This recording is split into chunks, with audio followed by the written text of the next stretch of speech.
What's going on, Niner fan? We win. We win. We win. I don't care that the 49ers are not above 500. I don't care that the 49ers uh, haven't shown us this version of the offense all year long. I don't care who we were playing because the Bears are no juggernaut. But 49ers win. They beat the Bears 38-13 in dominating fashion. We're going to talk about it, but before we get to it, we got to hit the music.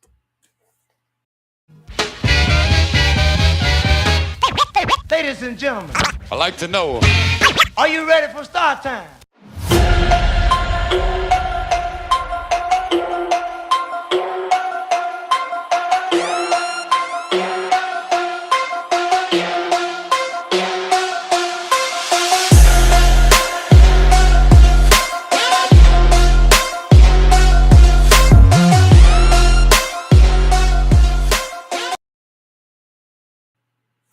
And make sure you give the video a like. Make sure that you give it a subscribe. Make sure that you hit the bell so you get the notifications for when I go live. All that. Who cares? 49ers win 38-13. They beat the Bears. We're done with this losing streak. 49ers might still not make the playoffs. I don't care. I'm just happy to see that it was possible and that they could put together a game where they didn't shoot themselves in the foot. They tried a couple of times, but they righted the ship. There was a couple of times where I was just like, oh, are we going back down into the – and they righted the ship right quick. They dominated this game from beginning to end. And that was what we've been waiting to see all season long. Be happy, Niner fans. I don't want to see any complaints. I don't want to see any Shannon should have done this. I don't want to see any Brock should have made this throw. It doesn't matter. The 49ers needed this victory so badly. If for no other reason, then they needed it for themselves to show people that they could still do it. I think Shanny needed it to show that he could still do it. And I think that this was a huge boost for the morale, for the culture, for everything. Is there still some questions? Of course there is, but we're not. We're all good vibes today. Like, we are all good vibes. We are talking about this domination of the Bears, and you know what makes it better? It makes this game better because the Bears, we would find ways to almost lose to the Bears sometimes. They beat us in the rain in that monsoon. That's where it all started. My real hatred for the Bears. Well, I guess my hatred for the Bears started back in like 86. I want to say 86 when they beat the 49ers in the playoffs. But I can't stand the Bears. Long story short. And they're not it's not nearly as great as my hate for the Cowboys. It's not nearly as great as my hate for the Seahawks, or the Rams. I'm sure there's some other teams in there, but it is. Oh, and don't forget the Baltimore Ravens. Can't stand them either. But it is bet. It was just a really huge win. I'm at a loss. And my guy Jesus in the building. Appreciate you coming through, fam. Niners defense trying to give it up second half. No negative vibes today, Jesus. No negative vibes. Not going to translate versus the Rams. It could. It depends on what type of Shanny comes out that day. Because let's talk about Shanny for a second. Let's talk about it. We have been begging Kyle Shanahan all season long to roll out that this new drop back passing game. No, it's not even new because he tried this last year and it didn't work. Honestly, it seemed like to me that the 49ers don't have the personnel to run that drop back passing game. They don't have the speed. They don't have the route runners necessary for that type of system. So what Shiny finally, it only took him to week 14, but here we are. And Shiny got to run it back to the wide zone, play action off of that, and even got to some quick, like it's wasn't quite quick game, but it was get the play in. As soon as the play finished, they got the play in right back to the line of scrimmage and just kept beating it into the other team. Don't let them get settled. And it was refreshing. People are going to call that innovation. It's not innovation. It's regression. It's regression because that's what they used to do. And we always at the beginning of the season, which is why the 49ers have slow starts a lot of the time, is that Shanny always tries something new, tries to implement something, and usually it doesn't work, so he goes back to wide zone, play action, all the things. So it only took him it took him this year to week 14 to realize that was not working with the personnel. And I'd say, and this is another thing that many content creators, not just me, have said over and over and over and over again, was that this team was good enough to win games. This team, everybody using injuries as an excuse, go somewhere with those excuses. The bean counters, go somewhere with that. Like the DVOA guys, get out of here. Like the reality of the situation is that Shanny did what we had all been asking him to do all season long, which is go back to his tried and true system. And lo and behold, it just right away. We've been begging him to get Kittle involved in games and just using Kittle. What happens? Screens, 20-yard gains. Yak Bros are back.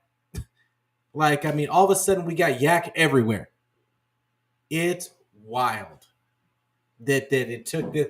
And honestly, it's almost like Shanny was doing it on purpose. I don't know what the whole purpose, the premise behind him waiting until week 14 to go back to but I don't care. That's how bad the season has gone. I don't care why it took him to week 14. I just wanted the victory. I did not want to lose to a lowly Bears team. And thank you, Shanny. You gave that to us. I appreciate you. Jesus said, Garendo not number 1, 2 running back, solid. Number 3 gets taken down easy. He's a home run hitter. I think the offensive line did a really good job of opening holes for him. And if he catches the hole, and if he catches a corner, you're in trouble.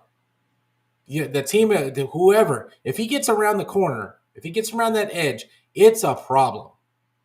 So I would say he's a solid number 2 because I think he's a home run hitter type of running back. But he still has some work to do with his vision. I was hoping to see Amnaconda today, but of course, Shady doesn't give you everything that you want. But Patrick Taylor looked solid, and I think in the second half it got a little bit. They knew what was coming, and so it was a little bit. Those running lanes got a little bit more tight, but still, Patrick Taylor looked good. I'm worried now because Garendo came. He took the long walk back to the locker room in the middle of the game or at the end of the game, and so who knows? I guess we're going to find out what's going on with him, and we're going to hear from Shanny in a little bit. But we're going to talk to Shanny. I want you to hear some of the. I want to show some of the highlights, and we'll go over a couple of the plays that happen, like the highlight plays that happen. But yeah, I'm stoked. If you can't tell. I am stoked for this win. The defense looked really good today, for the most part. Hufanga being back paid huge dividends. Paid huge dividends, and just I think I'll be honest, just getting Jair Brown off the off the field. And I hate talking about Jair like that because I've always said that I think he's just playing out of position. He should be a strong safety. And I thought it was weird when the 49ers drafted him when you already had Hafanga on the team. But yeah, he's not a free safety. And no matter how much you want to look at the way the 49ers do their defensive scheme, and they just want to be able to interchange their safeties, it doesn't work. Not with Hafanga. Or I mean not with Hafanga. Not with it's not going to work with Jair Brown. He is a strong safety only. He cannot play single high to save his life. He's not gonna in pass coverage.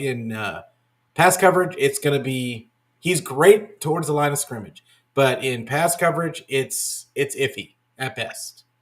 So, and it showed late in the game as he got stuck. He got stuck in who was it that came off? Mustafa came off for a couple of plays, and Jair Brown got roasted right away.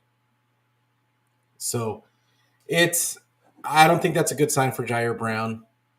I think he's kind of been exposed to this season, and I was hoping that he was really going to take a step forward, but that did not happen.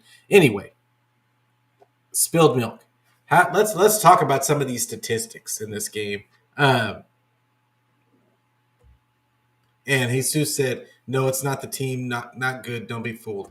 Like, it's not that I think that the 49ers are good all of a sudden. I'm happy about the game. I'm happy about the game and that they showed signs of life. Because prior to this game, they looked terrible. They looked like they had no life. They looked like they were defeated.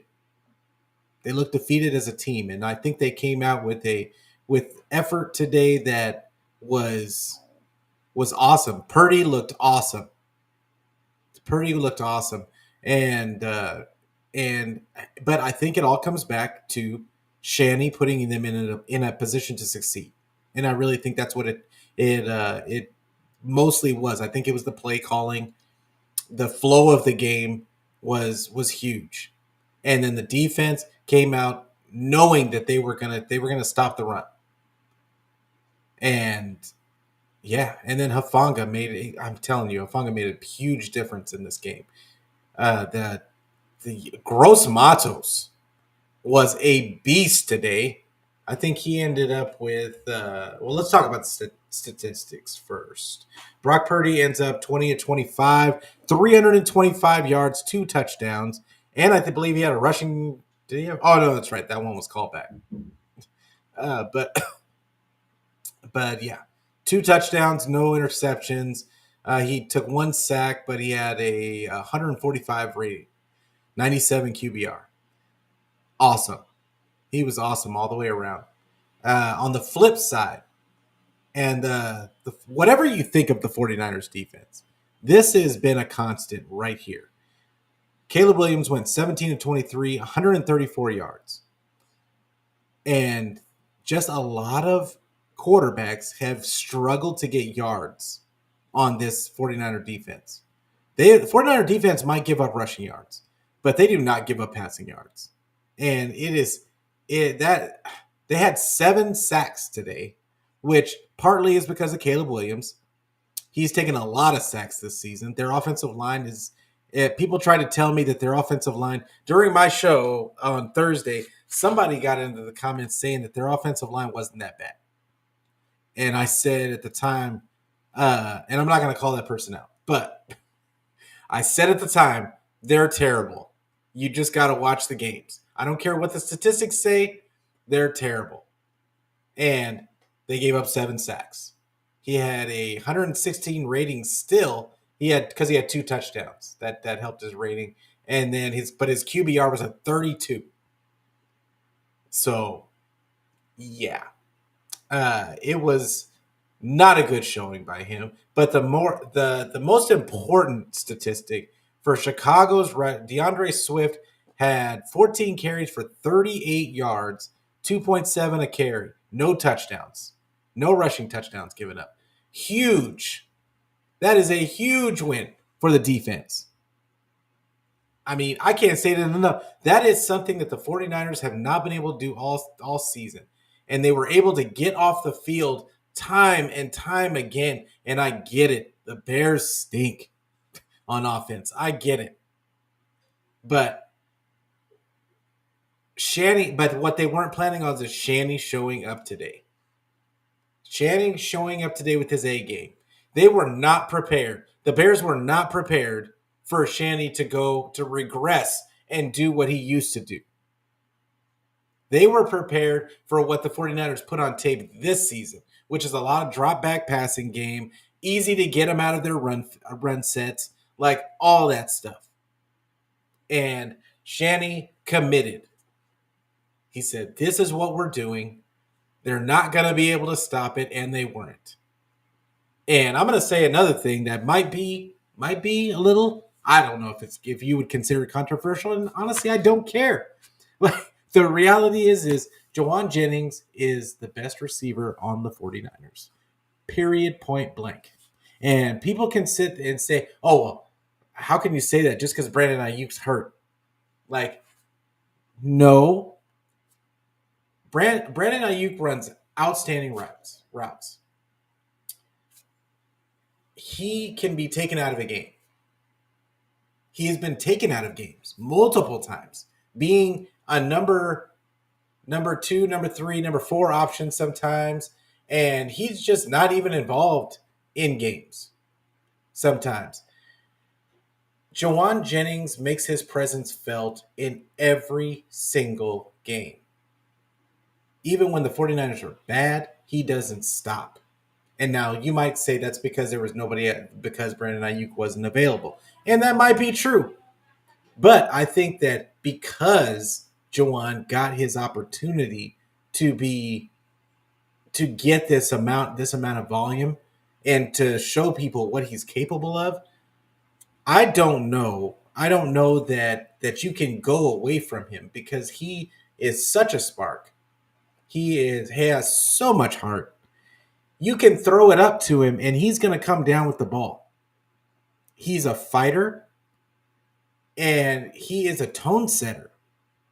He's also going to give you everything that Brandon Ayuk gives you in blocking. He might not have the speed that Brandon Ayuk has, but I'll guarantee this, he has just as much heart, if not a little bit more. And when I say that, it's not a slight of Brandon Ayuk. Brandon Ayuk is a very good player, and I'm so happy that they re-signed him. But I think Brandon Ayuk honestly should stay as the number 2.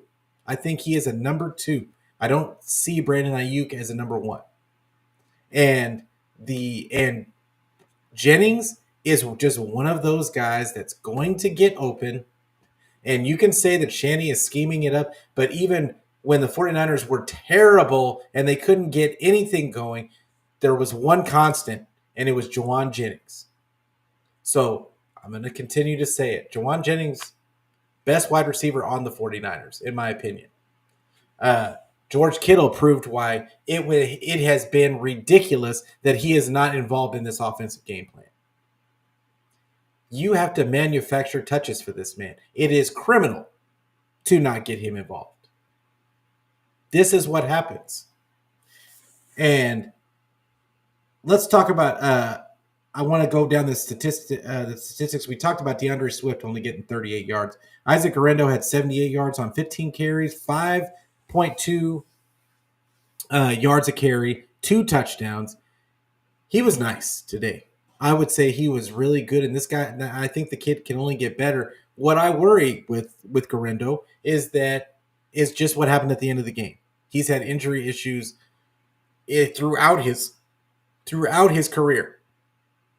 And I think that that's going to continue. Honestly, I don't wish it upon him, but I haven't seen anything that says it's going to stop anytime soon. But he's explosive. The kid's explosive. And like I said earlier, if he gets the corner, it's a problem. That's 20. It's not, it's he's just a space eater. And he's one of those guys that you blink and it doesn't look like he's moving terribly fast, but he's just destroying angles. And The kid is, and he can catch. For everybody that didn't know, he used to be a wide receiver, and he was converted to a running back. But Garendo had a really solid day today. Uh, Debo Samuel. Let's talk about Debo Samuel and Patrick Taylor had 7 carries, 25 yards, 3.6 yards a carry, and he had a touchdown. Nothing special. He is exactly what he should have been, which is a backup. Debo Samuel, we don't want to see the runs anymore. They had to do all this trickery to get him 2.6 yards a carry off of 5 carries. Um, I'm just done seeing it. The sideshow is over. Like, I mean, really, what are we doing at this point? I'm gonna look up his. Eventually, I'm gonna look up his whole year numbers for running the ball. But I guarantee you, it's not over. It's not even close to 4 yards a carry, and it's just silliness. Like, just give that carry to somebody else, because that's all. That's what you're going to end up with: lost yards or 1 yard gain. It's just a waste of a down at this point. But George Kittle had 6 receptions, 151 yards. He didn't have a touchdown in this game, which shocks me. Like, but he was a beast today. Beast. Juwan Jennings had 7 carries, or I mean, I keep saying carries. 7 receptions on 8 targets, 90 yards, 2 touchdowns. Isaac Garendo had 2 catches for 50 yards, and Debo Samuel had 2 catches for 22 yards. Pearsall had a catch, Saubert had a catch, Juszczyk had a catch, and that was it. It was only 20 receptions total, which honestly is right where the 49ers need to be. They did have 34 rushes, I guess, total, but it's really 29 if you take Purdy's out. So I think that's right where they need to be. They need to be right at that 30 carries for the running backs. That's really what it is to me. And I love that they use multiple. I think they used multiple because they had no choice because Garendo got hurt. But yeah, the Bears, I mean, it wasn't good. DJ Moore had 6 receptions for 50 yards off of 8 targets. Roma Dunze had 2 touchdowns. He was just a big body in the red zone, and the rest of them aren't even really worth mentioning. It just wasn't good. Caleb Williams fumbled too. Let's see. As far as sacks, I think they had 1. TJ Edwards got 1. But the 49ers, Yatir Gross-Matos, 3 sacks today. Great performance by him. Jalen Graham had a tackle for loss. We had a Jalen Graham sighting, and he came in with a lot of energy at the end of the game. I think he's just trying to show some teams something. Leonard Floyd had 2 sacks today. Malik Collins had 1. It was a very. Did somebody else have a sack? Because I thought there were 7. Oh, I think Badgett got no. They said 7 sacks. It said 7 sacks for 46 yards, but I'm only counting 6. 3. That's 6. Maybe they gave half and half to somebody else, but regardless, this was a really good game by the defense. Did the defensive line struggled at times getting pressure? A lot of the times, Caleb Williams had plenty of time back there. He just didn't have anybody to throw to, and there was some coverage sacks. This year is just like, because if anybody remembers 2020, it was the same thing. It was the same thing then, and like the defense was actually really good that season, and it was a lot of coverage sacks. The defensive line didn't have anybody. They weren't getting any kind of pressure, and they were still finding ways to get sacks, finding ways to get turnovers. And that year was I want to forget it. But and the special teams didn't kill us today. That's always a plus. Let's see, anybody else got anything? Bebop in the house, in the building. Appreciate you coming through, fam. Uh, oh, just remember, the show is on YouTube. It's on Twitter. It's on Facebook. It is on Twitch. And it's anywhere where you can get your audio podcast. So there is really no excuse other than you don't like looking at my face. So if that's the case, then listen to the audio version and listen to the smooth, mellow sounds of 49er football. And so, yeah, this game was phenomenal. I just want to say it over. I can't be excited enough for what I saw today, and I really think that it is possible for this to be a tone setting type of game. There's still an outside chance that the 49ers make the playoffs. Uh, a lot of things got to go their way, but it's a possibility. If they don't make it, they don't make it. But I want to see this team fight. That's just me being selfish. I know a lot of people are going to say, oh, well, they should just tank so they can get the highest pick. But does it really matter when the 49ers are picking? Because the 49ers do terrible in the first. They pick terrible in the first round. So I don't know that I care about them getting a higher draft pick in the first round. I just want them to show fight, and that's it. I think they've got players. I think that next year when they come in, they're gonna have players. They're gonna have good players. The question is what kind of mentality do they come in with? If they come in with the mentality that they had today, and they're healthy, Fred Warner looked like a new man out there. I think that he looked really good out there. It was just a lot of people flying to the football. That was a couple of years ago Niner football game. Really. It was offense was clicking. That was a game like when Purdy first got the starting position. Purdy was clicking, play action was humming, and yeah, it was beautiful. It was beautiful to watch. Now we're gonna hear from Kyle, but first, before we hear from Kyle, I want to hear from George. I really want to hear what he says. I haven't listened to any of these yet, so it's I'm gonna be listening to it with you guys, and we'll see. But let's pull it up, and here we go. George Kittle talks complimentary football. I'm here with the People's tight end, George Kittle. George, a 33-yard reception to set up that opening drive touchdown by Jawan Jennings. How did getting that offensive flow going early set the tone for the rest of the game? You know, all we wanted to do today, we just wanted to be a spark. We just wanted people to make plays, get the ball going, stay on the field, convert third downs. I just thought everybody should had an opportunity to stand up today, make a play. Everyone took advantage of those opportunities. So I think our offense got rolling, our defense started getting sacks, and we were playing team football. There was a spark between you and Brock Purdy today. You caught every pass thrown your way for 151 yards. 151? Yep. Yeah. What was working? Hey, Coach Shannon gave me a lot of opportunities in the pass game. It was really fun. They were downhill in a lot of run plays, a lot of play action stuff, so let's just keep doing it.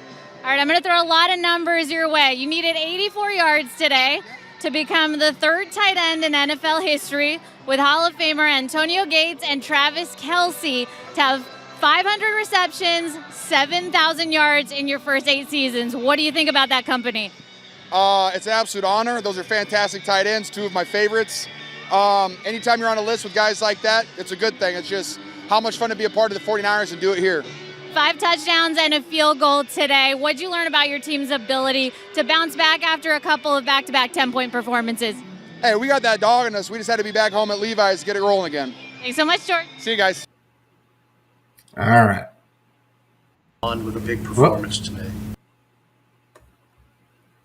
All right. And so, yeah, George deserves it.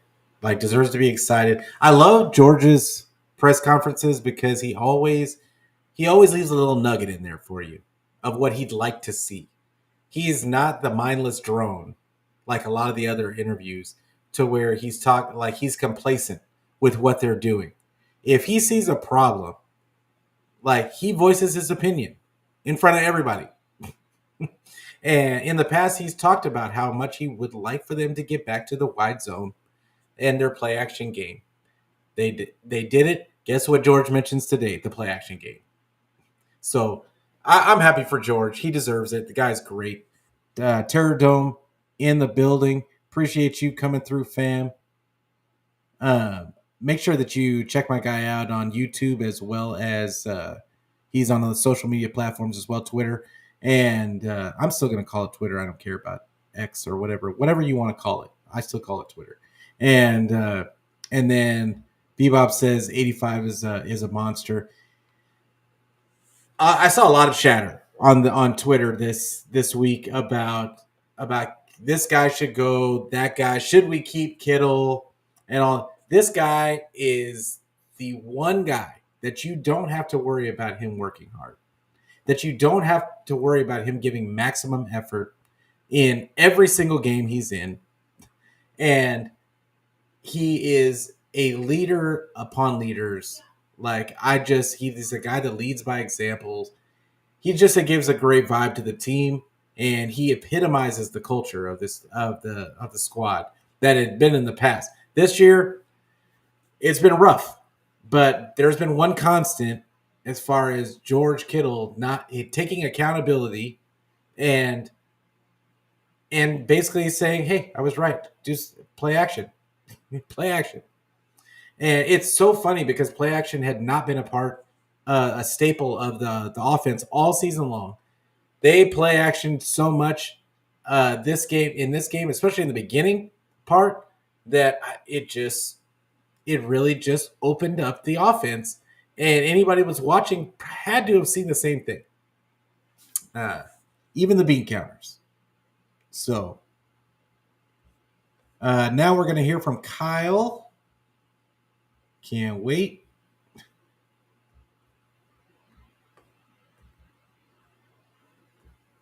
All right, guys. Injuries from the game. Ben Barch went out with an ankle, didn't return. Isaac Grendo went out with a foot, didn't return.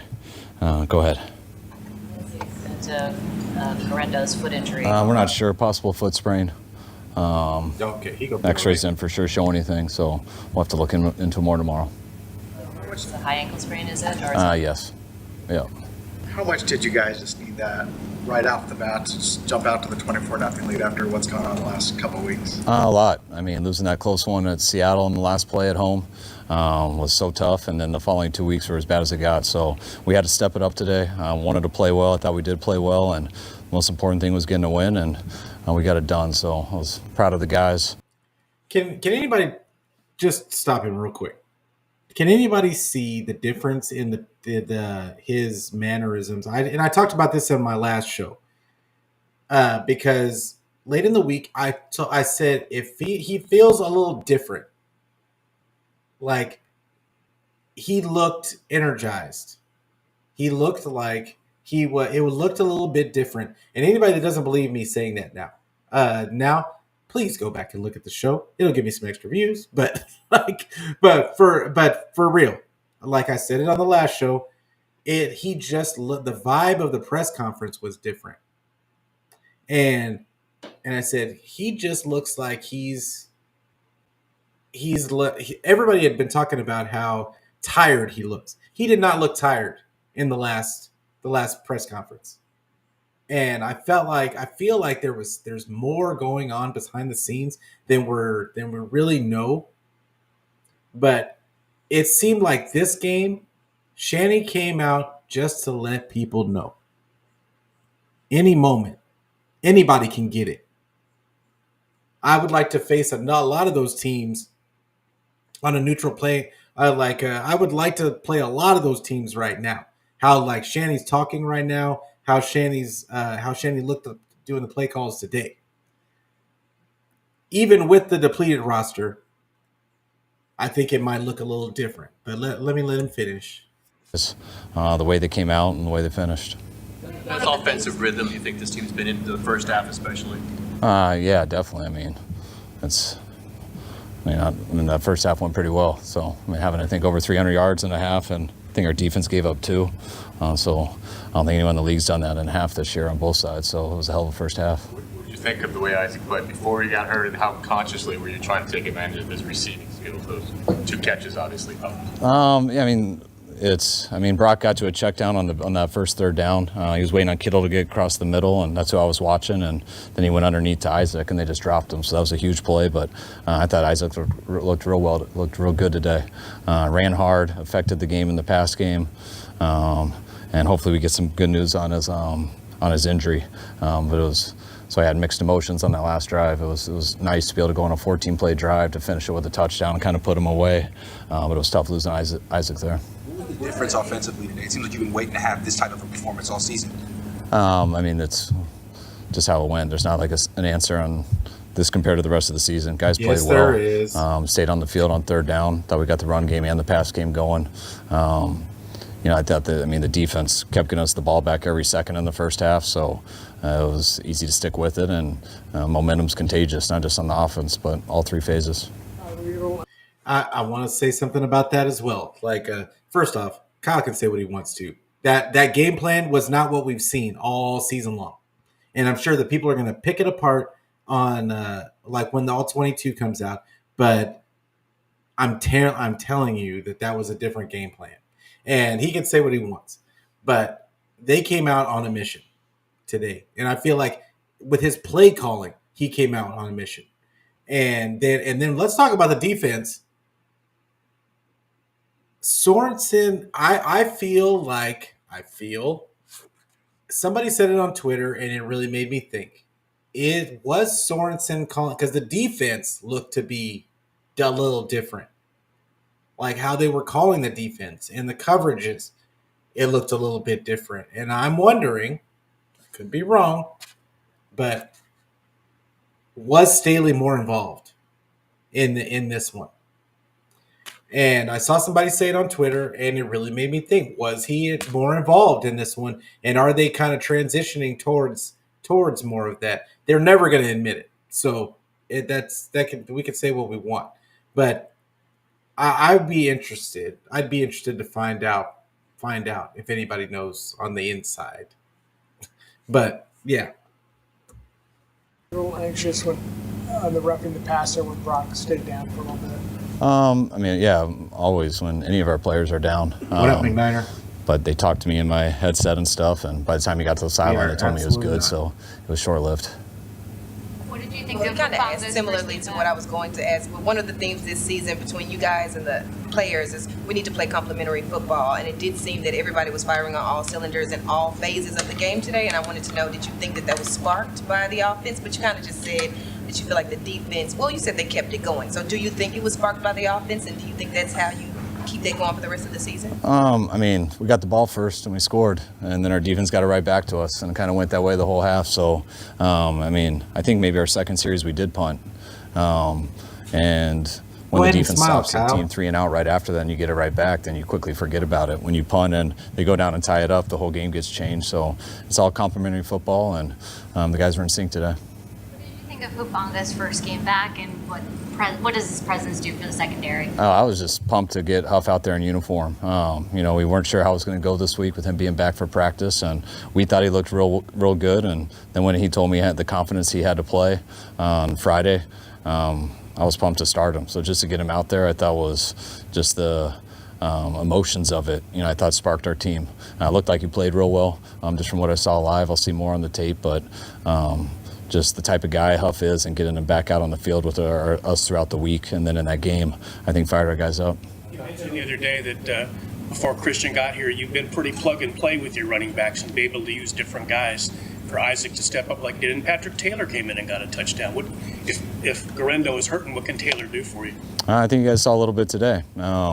When we given Patrick runs, going back to the preseason and in practice, he looked good. He's a good runner. He hits the right spots. He runs hard. So he's a guy who can definitely help us. And, he had some big carries, I want to say, versus Seattle. I think it was when JP went out and he was spelling Isaac, and he had to spell Isaac today, and when he went in, did a good job on all his opportunities. Would you say that early, like a raw guy, but after those 2 tough games, even 3 tough games, as you mentioned in the Seattle game, did you feel the need to speak to your team about keeping the mood up, or do you just sense that it was going to happen anyway? You mean after the game? Like going into this week. I mean, yeah, every time you get in a meeting as a coach, you want to figure out something that's going to affect the players. And when I say affect them, make them practice better or play better. There's very rarely some special words that changes how guys play. But we did talk about the importance of this, where we were at, regardless of the result. I wanted to make sure that we came out today and just showed grit. We wanted to fight, and these last 2 weeks just not making it a game was something we weren't proud of. And we were ready to battle today, regardless of how that went. It went as good as it could, so I mean the win was awesome, but I just wanted to make sure our 10 and how our team worked were ready, and you could tell in the meetings last night, guys were ready for this game, and it came out and it showed. What was the message to the team, and do you think you can carry this momentum into Thursday night? I hope so. I mean, momentum, we feel good right now. We played well. It's going to come fast, and the only way we're going to really enjoy today is if we take care of business on Thursday, and then we'll have 3 days to kind of enjoy it and come back and deal with our last 3 games. But if you don't take care of business on Thursday, not much to celebrate about today. So and the main message in there is how proud I am of the guys, and now let's go home, get to sleep. Those guys take care of their bodies tomorrow. We'll put in the game plan tomorrow, and we got to come in Tuesday ready to go, because we're 48 hours from a game once it happens. I feel like you were in a rhythm as a play caller. It seemed like you were calling things we haven't seen that much, like zone reads and tight end screens. Called some tight end screens this year. No, you didn't. Zone read we haven't. That's just more of a scheme thing that we thought it looked good, and couldn't believe Brock didn't hand it off. But once he pulled it, I think that was a good decision too. Just we had to overcome that holding call, which we didn't in the score, but I thought we did in the second half.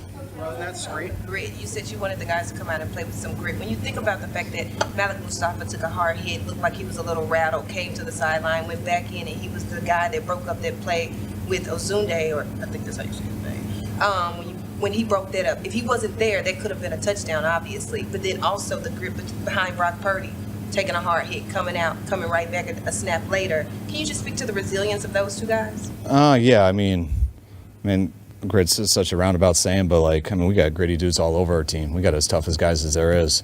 I just wanted our team. We haven't been able to battle and finish a game when things have gone bad there, and that's what I wanted to make sure, just the whole team, that we're going to play with grit and show that.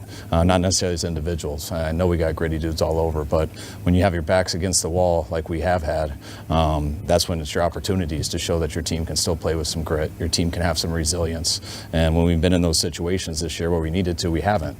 I think we've done it a lot in the past, so we know how it looks and we know what it feels like. But the opportunities that we've had this year, we haven't got that done. And I just wanted to remind them that this year's not over, and today was an opportunity to show that. And that's not something you can do as an individual. We got gritty dudes, but as a team, that's collectively, and everyone's got to be let's say psychology is contagious, and you try to think like one and play like one, and I felt that today from our team.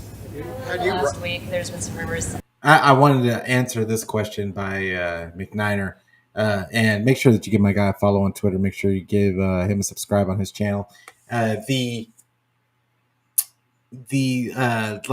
is talking fast, and this is what I talked about in his last interview on the last one that I watched on Friday, and I believe it's Friday, and same thing. The energy was different. And that was why I made the comment that I did, was that I feel like people had been saying he looked tired all season long. And that interview, it felt like a switch got flipped out of nowhere. And it still looks like he's on a high right now. I mean, winning will do that. But yeah, if to answer your question, I do feel like he's talking a little fast. He is a little bit. I think he's right. He's just happy to get this win. But there you go. Over the webs that you could be traded to Chicago, and John called them comical. Do you have a word to describe those rumors? Oh wow, they actually asked him about it. I mean, I don't know why they come out, but that's I mean, I don't want to be any place in the world more than here, and my family feels just as strong, if not a lot stronger. So, I hope he's going to have to kick me out of here. So there's no way I'm making that decision. Without McCaffrey, Bosa, and Trent, that's 3 captains.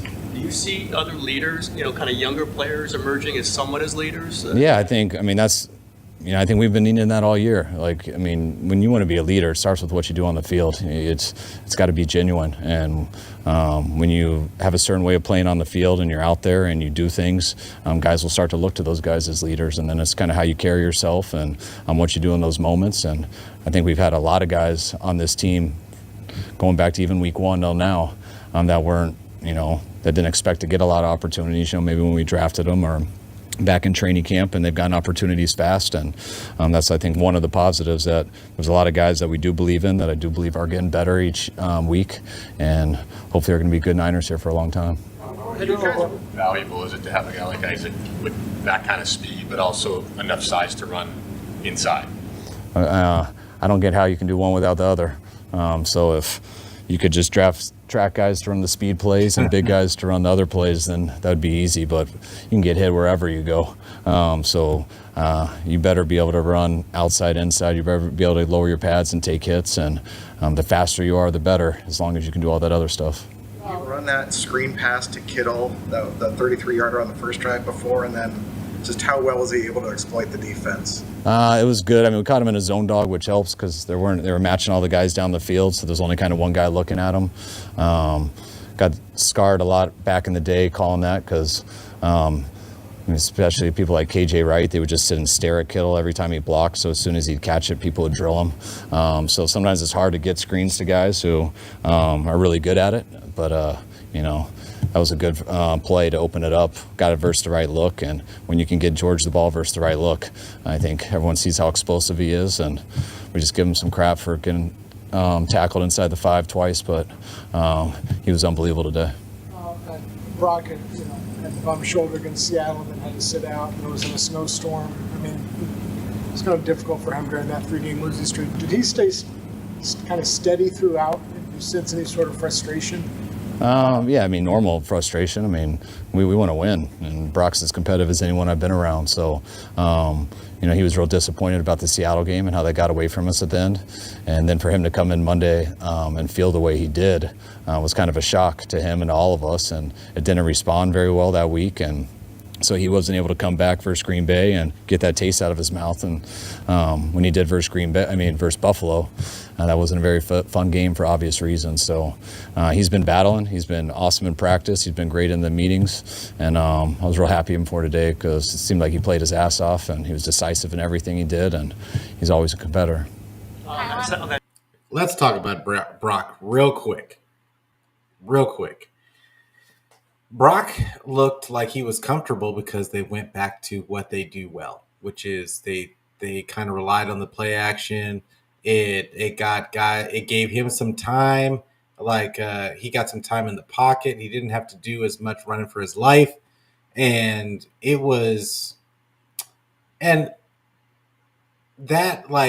so when people sit there and say, "Oh well, you can't pay Brock Purdy," and who knows how much he's going to end up getting. I do think that they're probably going to end up paying Brock. But to ask how much they're going to pay him, I don't know that I would break the bank for him because I do feel like he is this is the type of game that he is going to excel at. When he gets a chance to run the game plan, when he gets a chance to just run the game plan and do exactly what the game plan says, and granted, he's made plays off script. That's not what I'm talking about. But I'm talking about when he gets to run a game like this where they're running the ball. They had 30 runs by running backs today. They get to keep his throws down to 25 to 30. That's his sweet spot. I feel like that's his sweet spot. And he gets to just run the play. And they get heavy play action. That's what he's good at. And if that makes him less of a quarterback to some people, then okay. but it's really just another system. There's a lot of players, there's a lot of quarterbacks out there that can't run that. They can't do it.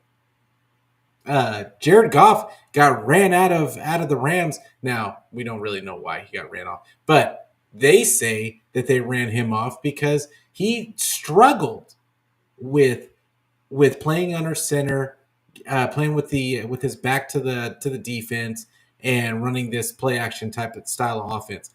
He struggled with it. And there's a lot of quarterbacks that struggle. Not everybody can do. We've seen it as Niner fans. So, love Brock Purdy to death. If they keep this style of offense and this is what they're going to do, then yeah, like I could completely see Brock being the guy. And them breaking Brock off. I'm not trying to count the guy's pockets. I'm not going to even say that I wouldn't pay him this, that, or the third. But I think if they're going to pay him, they have to decide what type of offense they're going to run.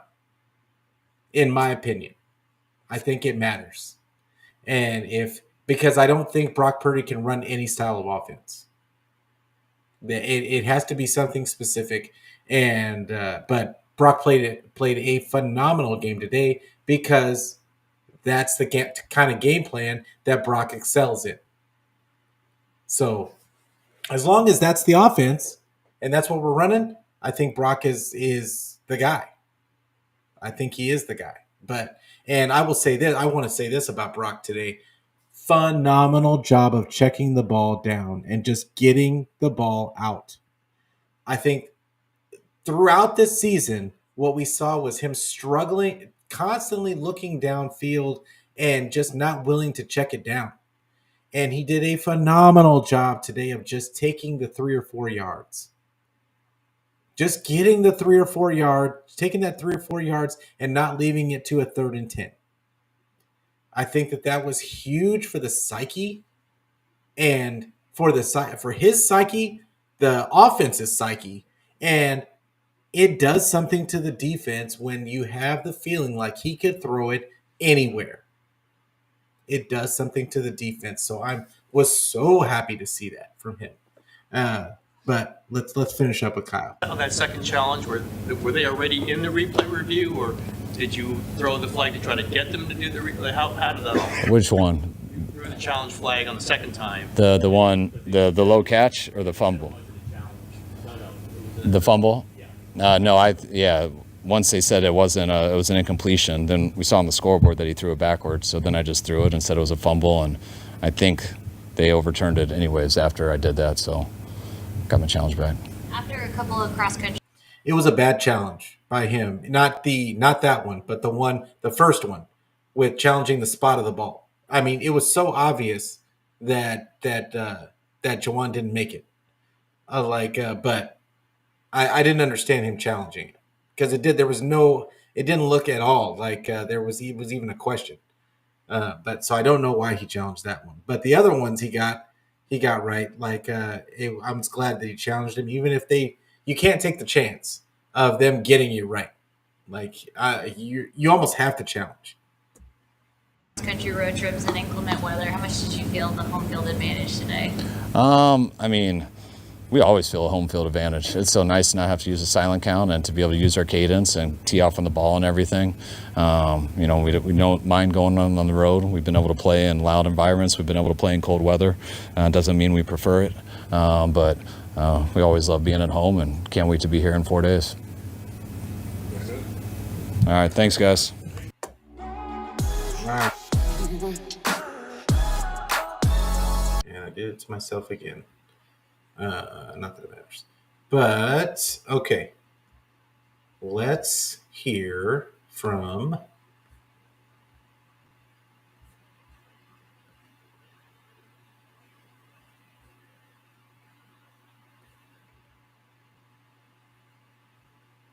Let's hear from...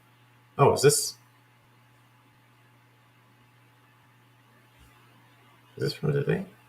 Oh, yep. This was the right one all along. All right, let's hear from Brock. Oh, and we get to hear from Warner and Kittle as well. Yeah, it's huge. Obviously, just where we're at, and every week matters so much. We all know that. So I think just the biggest thing was, just getting some energy and momentum. This league is hard. It's tough, and if you don't have momentum or energy, man, and belief within a building, it can be really tough. So for us, I think that was the emphasis today, and I think we got it. So. I'm sure we'll discuss you, but you were mentioned as someone who said some things to the team. What was your message? What do you think the mood of the team was going into this game? We said some things. Just I was just trying to keep it real and remind guys, this isn't easy. This job isn't for everybody, but who we have in this building, we have what it takes, and we've shown that the last couple of years, and we just got to dig deep and find ourselves, and I think we did. I think guys responded to it, and really I was just talking to myself too, not just trying to preach to the guys, but remind myself of how hard this thing is and how much of a competitor you got to be for 4 quarters and go and take it. Nothing's ever given to you. So it was just a reminder to myself and to our teammates of where we're at and where we're trying to go, and a lot of other guys, or some other guys spoke, and I think we all feel it, man. We want to win for each other at this point. So yeah, it was last night. Yeah. Difference for you guys offensively today. It feels like you've been waiting to have this type of a 60-minute performance all season. Yeah, I think we just all executed, did our job, and kept it simple. I don't think guys were overthinking anything. We just, whatever was called, we trusted in Kyle, and we just executed. And I think it was just more of our mindset. We were aggressive. I think everybody across the board. Once we scored, defense got a stop. We go back up, put some points up on the board. They got a turnover. We scored. It was just, that's team football, man. And I think it just all starts with our mindset. So something that we've all been talking about a lot more around here. But today we just went out there, we executed, and we played aggressive more than anything. Kittle, he's a baller. You get the ball in his hands like that, and he can get all the yak after, and he's just so explosive, dude. For where he's at in his career to continue to put up those kind of numbers and be that dominant, it's a pretty sweet thing. So obviously, I'd like to get him the ball in space and let him do his thing, and that's what he did today. You mentioned momentum. How important is it to use this as a springboard for Thursday night? Yeah, it's huge, but it's a quick turnaround, that's for sure. So we just all got to get healthy, get back on track, and come back out Thursday with this kind of mindset of playing aggressive and doing what it takes for 4 quarters. And I think the game will go how it needs to go. But for us, man, our mindset is the biggest thing. We got to clear this, not get too high on it or anything, and learn from it, and come ready Thursday for it's a 0-0 game and a clean slate. So. Can you describe the clothesline hit and the pain that you felt and what you were dealing with? Yeah, it was just a weird hit. My body was in an awkward position, and for me, never really been in a situation like that, so I was just sort of in shock. I felt some stuff within my body, and I was just letting myself cool down. That's why I went out for a play and just making sure I was being smart about it, and I was fine. My body was good, and went back in, and I'm good. So. Did you hear the crowd when you came back out onto the field? Yeah, I could hear them. What's your reaction? Are you able to appreciate that moment, or is it laser focused on what's happening? A little bit of both. Obviously, I'm trying to go out and do my job and execute, for our team, our organization, our fans, and everybody. But just hearing them, sort of have my back like that was pretty cool, man. I love playing for this organization, for our fan base, and every time I step out in that field in Levi's, man, I'm very thankful for it. So, love playing for our fan base. A lot of, the ball was coming out, on time and rhythm. Guys were, a lot of guys were just wide open. Not that hasn't happened for this season, but for a sustained period. Did it feel more like 2023 in some ways? It's just sort of how the game went, man. I think, Kyle did a good job dialing up some plays, and for us to just go out there and just play, and guys, we just trusted each other, man. Just when I threw the ball to JJ or George, there's a sense of trust that we all have and where they need to be. And I think, last year going back and watching a couple of games, it's like that. There's a lot of times where, I go through a progression and I lay a ball and expect a guy to be there, and they're there. It's just getting those reps and those trusts to continue to grow together. And I know it's late in the season, but it's never too late to continue to work on those things and grow. And I thought today we just did that. So. Were you expecting on that one misconnection with Ricky? It seemed like you guys were on a different page there. Yeah, I thought he was going to keep it a little bit skinnier up the field, and then he saw space, so he sort of cut across. And, I just threw the ball early and sort of anticipated, and I missed him. I think his decision on, going across the more middle of the field was a great decision. If I would have laid the ball right there for him, I think it would have been a touchdown. So something that he and I, we talked about, and I told him, I was like, we just got to keep growing together and learning each other and seeing each other in and out of cuts. And but that's something that I missed on him. He executed his job. Thanks, Jeff. Yeah, and that was you had your fans over here criticizing Brock Purdy because they said he just missed him, and then you had your other fans on this side saying that Pearsall was supposed to run that straight up, and now the route was to run it straight up, but Pete, you just heard. And I love Purdy for this all the time. He is always going to take accountability. Should Pearsall have kept going straight up? Probably. But at the same time, Brock is the type of guy to never throw his guys under the bus. And he is going to take responsibility. So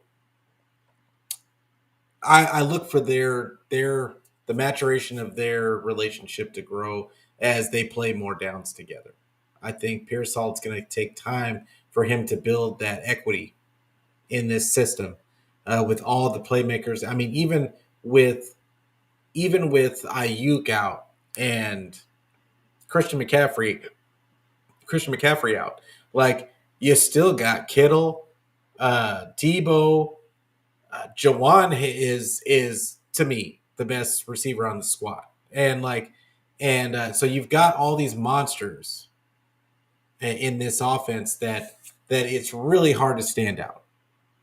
Let's just say that it's hard to stand out. So when you do get an opportunity, you have to make it count, because that's how you build equity. And there's not, and in a game like this, there's not going to be a bunch of opportunities because, like I said, they only threw the ball 25 times. So how do you stand out in a game like that? But the one time, like it was just a miscommunication. It is what it is. But the 49ers still won 38-13. So let's hear from Fred. He kind of brought up it's important after those last few games to show some grittiness, to show what you guys know about yourselves. Did you feel that, and what do you think was shown today? Yeah, I mean, we just got back to being us, honestly. The product we were putting on the field the last couple of weeks just wasn't us. We knew that. We had a great opportunity this week to come out at home and right those wrongs, right, and get back to playing our style and doing what we do best. Complementary football all the way through. The way the offense came out and scored right away, and then we went out there on defense and got those stops early on and played, a great half of football. Obviously, there's things to clean up in that second half, and but we just got to build on this win. Do you feel like that sort of performance was coming, like that you practiced well Wednesday, Thursday, Friday, that this was sort of natural to be the result of that? Yeah, I mean, it was coming. Everything was coming along. I think even in the last couple of weeks, even though it didn't go our way, we practiced really well in those weeks. It just didn't translate onto the field, and today you saw it translate with execution. When it mattered most. To carry this over to Thursday? Yeah, extremely important. We talked about we just wanted one win. That was the goal today, to just get one win, and then now obviously we got that, and it's the same mindset this week, just one win, right? Thursday night against a divisional opponent, and we got to win in the division. We got to win all these, honestly, but it's just about one game. It was great to see the defense fight like that in this game. How does it feel for you personally to know that Thursday night when you take the field that you may have Dre back? Oh, yeah, it means everything. I've been waiting for that moment for the entire season, right? And so to potentially have him out there again with me, it means everything. It was mentioned by people, some of the leaders addressed the team, this week just because of the circumstances. Obviously, you were among them, big surprise. But, also Brock Purdy, maybe that's not anything unusual. Or tell us, is that what he said, was that unique for him or his message? Yeah, I mean, I think the message across the board from, all the guys, whether it was Brock or myself or all of us, honestly, was just to fight, for one win. It was everything today. We treated it like a playoff game, and that's what they are going forward. Every game means everything, and so we're just treating it 1 week at a time. It's a 1-0 mentality, and it's just one game coming up. That's our entire focus. You check to see what the Cardinals Seahawks score was, what the Rams are. Do you start after these games now wondering what your stature is in the team? Yeah, I mean, we got an eye on it, but at the end of the day, we got to take care of business on our end, and we have a great opportunity in a divisional game coming up. So, that means a lot. Do you see some younger players? I mean, Brock's a captain, but do you see some younger players? I think Juwan mentioned Diamond speaking. Do you see some guys like kind of rising up and being a little bit more vocal and being leaders? Yeah, no, I mean, you said it. Younger guys, even though those guys don't seem young, in the way that they carry themselves, the way that they played, those are younger guys that we need, that younger leadership to kind of step up now and use their voice, right, in the moments we need it most, and they have, man, and it's just about executing on game day. All the rah-rah speeches are great and all, but at the end of the day, you got to go out there, you got to play. All right, thanks, guys. Thanks, guys. I want to say before Kittle talks, Warner looked really good, and I think that today, and I'm interested to watch the game back because I felt he was much more trusting, and I think the biggest thing was Huff being out there, and those guys being able to communicate. And I think that him having another guy out there that's just as vocal as he is, I think that took a little bit off his plate. And I think that was you want to talk about Kyle sounding tired. Warner has looked tired this season.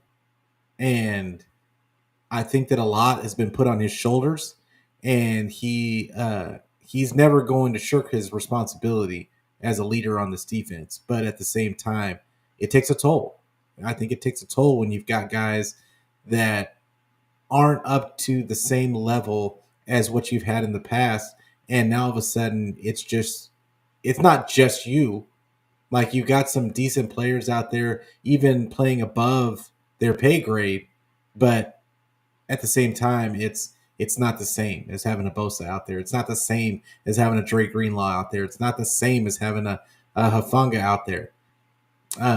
Even Mooney Ward at times. And Mooney Ward has struggled. I don't say any disparage Mooney Ward at all. Do I get frustrated with some of the things that he's missed this season? Absolutely, but I understand. And I have to leave it up to the coaching staff that they feel he is the best option. So it hasn't been terrible. It hasn't been terrible. It's just every now and then he'll give up a play. But against the better teams, you can't be giving up a play. So hopefully we get that together. But I can't disparage Mooney Ward at all for what he's playing through and what he's gone through this season. It's terrible. And but as far as Warner goes, I think that we're going to see a better version of Warner now that he's got Huff back, communicating on the back end. He's got another guy to communicate with, and now he's getting Greenlaw back in this next game. It's going to look a little different.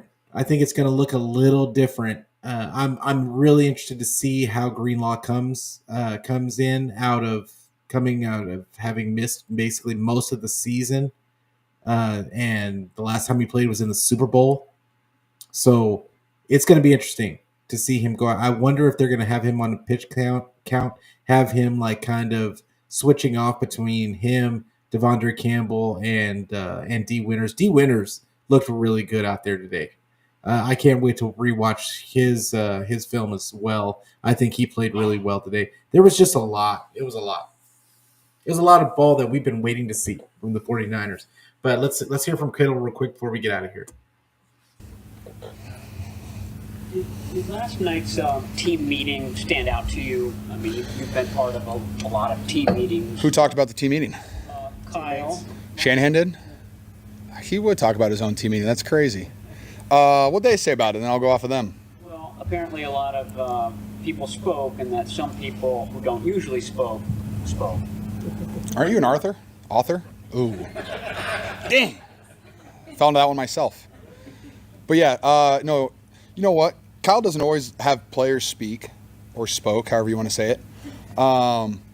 But he used to, when he was like first starting off as a head coach, he would have vets like talk about things that were important to them and why they play the game. And he hasn't done it for a while, but yeah, he had Demo got up and talk, and Demo's not really while he looks loud while he's on the football field, he's much like lead by example, lead without the way that he plays.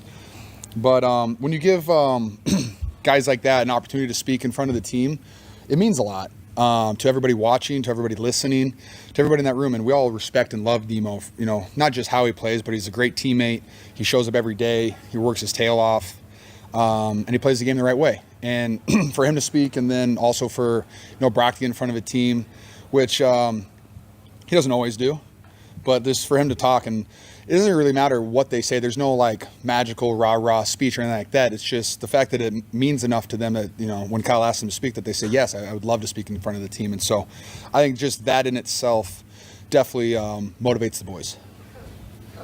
Kittle. Coach Kittle's my father. What's up? Well, maybe you can follow in his footsteps, but I have a question. When it comes to complimentary football, you've been one of the main guys kind of talking about the need to play that way. Yes. And today you guys played that way. I asked Shanahan about it. He said, he said a lot, but he also said this season's not over. So how does a game like this kind of galvanize you guys to kind of feel that way, knowing you're on a short week headed into the LA Rams? Sorry. No, it's totally fine. You only missed 2 questions. And then you're walking right in front of her as she's asking a question. Now I'm distracted, Eric. How do you show up on time? It's crazy. No, I feel mildly offended. You know what? I would say the last couple of weeks, it just hasn't felt like we've been playing Niner football, whether that's flying to the football, the turnovers, converted on third down, the energy. Like, we just kind of not felt like ourselves, and really just wanted to play off of each other. Like, hey, offense, you take care of what you have to take care of every drive, try to score, don't turn the ball over, and defense will feed off of us, and then vice versa. And you kind of felt that, we go out. Did we score on our first drive? All right, we score on our first drive. Defense comes out, crushes them. We go down. I think we punted the next one, but we just started really starting to roll right there. And I was pumped. I thought Coach Shanahan called a hell of a game, but then at the end of the day, I think we executed a hell of a game too on offense. And when you just put those things together, and our defense gets 6 sacks, that's pretty awesome. Love that for the boys. But we're finally playing team football, and I thought our special teams played really well. And just when you're playing the team football, that's the Niners football that we want to put on tape. And I thought the guys really responded well. I was really pumped too. Sad for Ben Barch. I don't know what his injury was, but I thought he played really well last week against Buffalo. But I thought Spencer Burford came in and played really well too. So the offensive line was playing well. And how about Juwan looking great out there? I think your first catch was a 33-yard screen. It was. You guys run that play in the last 5 years twice. At the most, yeah. Probably There goes the traditional Kittle call out of Kyle. Kyle got out there and says, "Oh yeah, we called that twice in the last 5 years." Kittle just told you. There was obviously a concerted effort to get the ball in space. Kyle can say what he wants, but that's why I always want to hear from Kittle, because Kittle's going to keep it real, and he's going to talk about good, bad, indifferent. 2021. No. How did that show how you were going to exploit the Bears defense?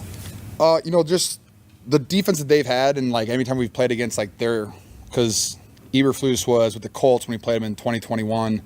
And then they've been with the Bears, and they do a lot of stuff with their defensive ends, how they stunt. They do all these pirate stunts to try to increase their pressure. And we knew that if we could catch them in one of those on a screen, that they'd be completely out of whack.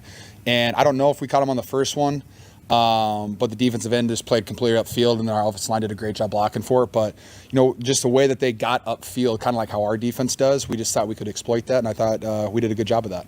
What were your impressions of Isaac Guerrero today? Say again? What were your impressions of Isaac Guerrero? What my first question was when he was when he was going to start, I was like, how well can he catch? Because that's a big thing in our offense, and I think he proved that today, that he can catch that one down in the sun. you could not see anything in that corner. And he caught that, which was awesome, and pumped that Brock gave him an opportunity on that. And then he ran his tail off. So all I've been preaching to Isaac is, hey, man, just run really, really fast and hold on to the football, and you're going to get a lot of yards. And I thought he did a really good job of that today. It's probably simplistic to say, like, when it's a tough season, the way the team plays at the end is a sign of whether it believes in what's going on. But today, was that a little bit of a sign that everybody in the locker room still believes in what's going on? I mean, we still have everything in front of us to play for. I know, like, certain things might need to happen, but if we win every single game, I think we put ourselves in a very good position to either win the division or somehow sneak our way into a playoff contention. And I thought, everyone just focus on this 1 week. Hey, everybody lock in, forget the whole season. Like, whether you've played like crap the entire season, whether you've had missed opportunities, whether you have a bunch of touchdowns, whatever it is, flush all that and just focus on this one game. Put all your time and effort and energy into this one game, and then we'll live with those results. And I think the whole team did that the entire week. I thought we had a great week of practice. Everyone was dialed in, and then we ran to this game and, ran the heck out of the ball. Brock found a rhythm. Our defense was on fire. So just like playing team football. And, I definitely think everybody in the building still believes, our coach staff is excellent. Coach Shanahan dials up great game plans, and our execution day was, I thought, really, really well done. And so if you can just combine those two things, our offense is pretty good. George, yes, Eric. First of all, just as a member, Dorinda was an accomplished high school wide receiver. Oh, I don't do those scouting reports. I just say hi to all the rookies when they show up. Oh, thanks. I feel bad now. But so you, in 2018, you were very close after the first half to the all-time, single game receiver. I was 4 yards off, yes. Of course, you didn't get it. Yeah. Were there any thoughts of that record? I had no idea how many yards I had until someone told me, like, when I got pulled out in the fourth quarter. So I thought I was sitting at like 80. I didn't realize a lot of those went for like 30 plus. So that was really fun. That's a fun surprise to have at the end of the game. No, never do. Can't, man. Just try to stay locked in each play at a time, man. Don't trick me into that. Isaac, did you sense, he obviously has the physical skills, he's got incredible speed, as Eric said, he played receiver in high school, but his first start, did you see any, how was his mood, his demeanor like today? Totally fine. Nothing that would stand out of the ordinary. I think he's done a really good job as our backup running back the entire season. When he was splitting reps with J.P. Mason early, I thought he's been really good. He just shows up. Bobby Turner does a great job of getting those boys locked in. They're all prepared for all the protections, all the runs, all the routes, everything. And so when you are that prepared by your coach, you go into every game confident because you're not worried about anything except for, hey, I know what I'm doing on this play, run really fast, get downhill. Is there a unique value in a guy like that size, 220 pounds, I think, still run as fast as he does? That seems like that. When you run a 0.01 seconds faster than Raheem Mostert, you're doing something right. And then you throw a little build onto that too so you can take some hits. That's all great. We just got to keep running him. And so he gets more and more confident in both his ability and in our offense so he can seize all the lanes and stuff like that. And just really happy with his performance today. And then when Pat came in at the end too, I was so pumped for him too to score a touchdown. George, we don't ever see you demand the football, but after last week, you did mention that you didn't get to run that many routes. And when you did run the routes, you felt open. Do you feel like Kyle got the message? Last week to our game plan, I thought I was going to have 100 yards and 2 touchdowns, and that's just not the way it happens. And I very much believe in the football gods. If you just go out there and you play your best, no matter what happens, receiving wise, that the ball's going to eventually find your way. And I kind of think that's just what happened today. And I try to be as reliable as I possibly can for Kyle and this organization. And, Kyle just called the plays today, and I found myself open on all of them. Nice try, Grant. It was a nice try. Relax. Jeez, you're next. With Ricky, he's obviously missed a lot of time, and he and Brock were on just different pages on that one misconnection. You're obviously close locker-wise to talk to him. How do you keep his confidence high when he's not getting stats and not as involved as maybe he'd want to be? What's great about Ricky is that he hasn't brought that up once. He shows up every single day to practice and in the building with a huge smile on his face and is very eager to be in the meetings, very eager to get on the practice field and just go run routes. And, which kind of stunk was this practice, I'm pretty sure you guys were there in OTAs and Ricky had 150 yards a day just cooking people. That was his week of practice this week. He had 100 plus yards a day running great routes and stuff like that. So, I think when you're young and this is a very complicated offense with a bunch of alignments, formations, aiming points and stuff like that, it just takes a while to find your groove and you don't want to think too much. And so I think he's just finding his stride in that. And the more reps that we can get him in practice, the more routes that he can run, he's just going to get more and more comfortable because he's a freak athlete. He can do all the great stuff. He can make great catches. He can break tackles. He can make guys miss. So I think just give him a little bit more time, and I think you're going to see some pretty awesome games from Ricky. Not worried about him at all. George, in the last month, Yes. you've been targeted 18 times. You've caught 16 of the 18. Do you feel like you and Brock right now are, I don't know, maybe at a different level as far as your communication, that you guys are really maybe the best that you've ever been as a combo? Yes and no. I think Coach Shanahan he's calling plays, and when you call plays and you guess right against certain defenses, that's how you just end up wide open sometimes. But I think Brock does a really good job about, hey, I'm going to throw you the ball whether you're open or not. And I love that from Brock. And he sees the coverage and he knows that, hey, while I might be the third read, like on the gameplay, hey, if it's this coverage, I know that he's the first read. Like you saw in the 3rd and 7 where he just kind of hit me right over the middle and I was able to kind of fall forward for like 10 yards. Like that play, he's supposed to go like 1 to 2 to 3 and he went just 1 right to me. And so I think he's just very comfortable in this offense now. And I've been running it for 8 years. And so it's fun to be back there and know that, hey, I know in this coverage, I'm getting the ball no matter what. So when I turn my head, the ball hits me in the chest and I got to go rumble, bumble, and stumble. But yeah, I think we're pretty much in sync right now. It could be an Iowa thing. I don't know. Is this 3 questions?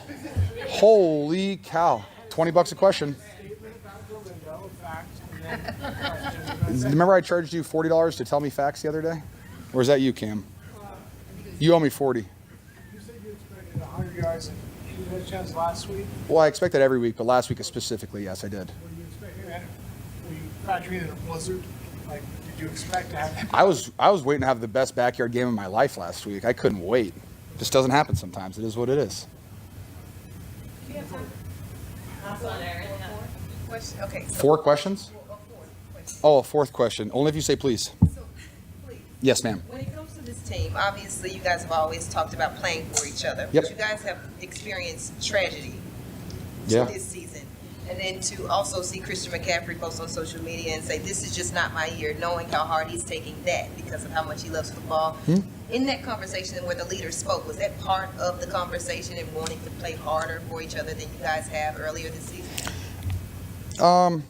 I think the message was we need to play with more of a sense of urgency and play desperate because you just haven't really sensed that. And I've been on teams where it felt like, was it 2 years ago we were on whatever, like 8-9 game win streak, whatever that was. And it literally felt like every play people were just scratching, clawing, and fighting for everything. And I'm not going to call anybody out. Like we've all like not taken a play off, but just not fought our hardest on every given play. And that was kind of the message, like, guys, just put it all out there. Because we have the players, we have the playmakers, we have the play call, and we have everything to win games. But, we have to do it out of desperation. And when you're playing desperate and you're playing like, hey, if we don't win this game, our season potentially is over, that desperation fuels guys in different ways. And it's just how you take that and how you channel that energy. And I thought our guys did a great job of that today. Thanks, George. Thank you, guys. Oh, my God. George Kittle is such a great interview. And he says, I feel like he's my spirit animal because he says everything and answers all of my questions that I have internally. And it's phenomenal. Papa Jaywood in the house. Appreciate you coming through, fam. Always a pleasure. And absolutely, what a great win. But it's just, and Bebop says Kittle's a dog. Absolutely, he is. It just comes down to, just like Kittle said, it comes down to heart. There is no, you're just better than everybody. We've talked about this 20 times on my show. It's not about you just being better on paper than everybody. Everybody is fighting for the same thing that you are. And it's how hard are you willing to fight for it? And even though the league, the NFL, is not as physical and as and there's a lot of rules that keep it from being as physical as it used to be, it's still scraping and clawing for every yard. And and not only do you have to be precise in your execution, but you've got to fight for that extra yard. How are you going to fight to get open? Are you going to, even if you don't think you're getting the ball on this down, are you going to fight to get open just in case? And I think that there was a lot this season of maybe some guys taking some plays off. We saw it for sure. Like on a few, and I'm not going to call out any names because it's irrelevant. 49ers won 38-13 today. But there was obviously everybody was not on the same page. And then you had the injuries to put on top of that. And so that just made it just almost unwatchable football. And that's how quickly these teams can go from first to worst, is that it's not always what you have on paper. Everything has to be in sync.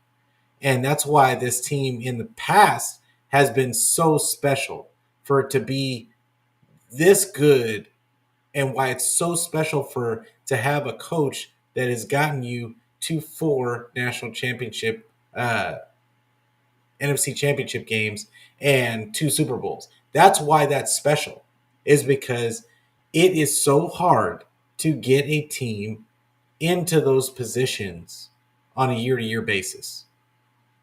You have to be super dialed in. And there's a reason why the Eagles had an on again, off again season, and then now they're back on again until they run into another team that is more on than they are.